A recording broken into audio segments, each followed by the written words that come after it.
Bang pasukin? Pwede ba pasukin? Oo naman, dito lang ako. Hintayin kita. Ito po yung pinaka-swimming pool ng aming clubhouse dito sa Phase 8, Fairview, Quezon City. Ilang guests to, ma'am? 20 Ilang to pack? 25. 25 packs swimming pool.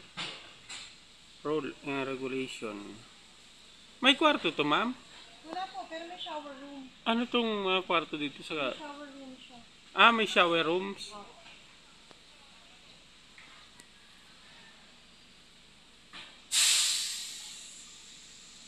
Tapos 2 oras niya. Isang umaga, isang hapon. Dalawang oras, isang umaga, tapos isang hapon. Hanggang anong oras ng, ano, ma'am? Alam ko 8 to 3, tapos 4 to 9. 4 to 9 paggabi, 8 to 3 ng hapon. Magkano, ma'am, per, ano, per head? Ayan, sa Caribbean Philippines po kayo mag-inquire. Ito po, nandito lang po ito sa Phase 8, North Fairview, Quezon City. Sa lahat ng mga gustong mag-swimming dyan, kontakin nyo po ang Caribbean Philippines para ma-assist po kayo sa lahat ng mga bookings nyo. Smoking area in barbecue area ito. Yan, sa labas lang po ito ng swimming pool.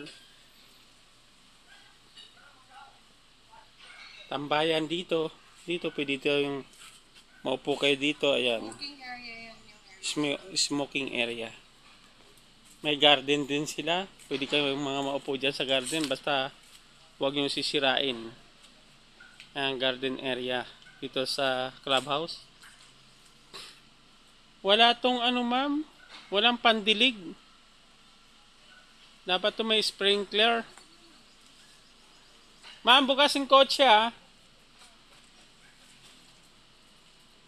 Ito, punta din natin yung function area. Garden. Ay, hindi pa ayos? Pero sinabihan mo na, ma'am. Pero sinabihan yung, ano, paano yung dala natin? Yung dala natin. Napakainit dito ngayon. Clubhouse area.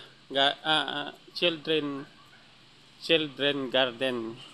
Palaruan.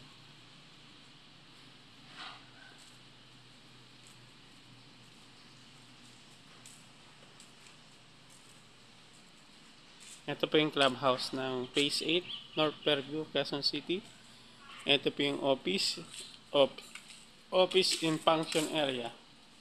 Ito function area sa loob. Nasa kasya dito mga 200 guests. Hindi makita. Ayan. Mga 200 guests po yan. Iba po yung bayad dyan. Parking area ng mga bisita. Dito sa area na to may sarili din siyang basketball court dito sa loob na malaki. Ayan. Ito po yung tinitira namin subdivision dito sa Phase 8, Quezon City. Yan, palaruan kapag kumakay ng function dito, pwede dyan magtambay yung mga tao. Inquire lang po kayo sa Caribbean Philippines, ma-assess po kayo sa lahat ng mga kailangan nyo. Quezon City Daycare Livelihood Center.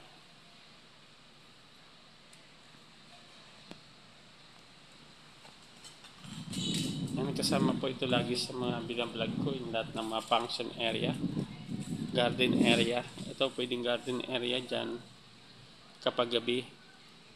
Pero sa ngayon po ay sobrang tag-init, walang halaman. Ito po function area, office area. Yan, guardhouse. Nakakulong po dito lahat ng sasakyan nyo, kaya hindi po kayo mamumroblema sa mga sasakyan nyo kapag kumakay ng event place dito. Event function.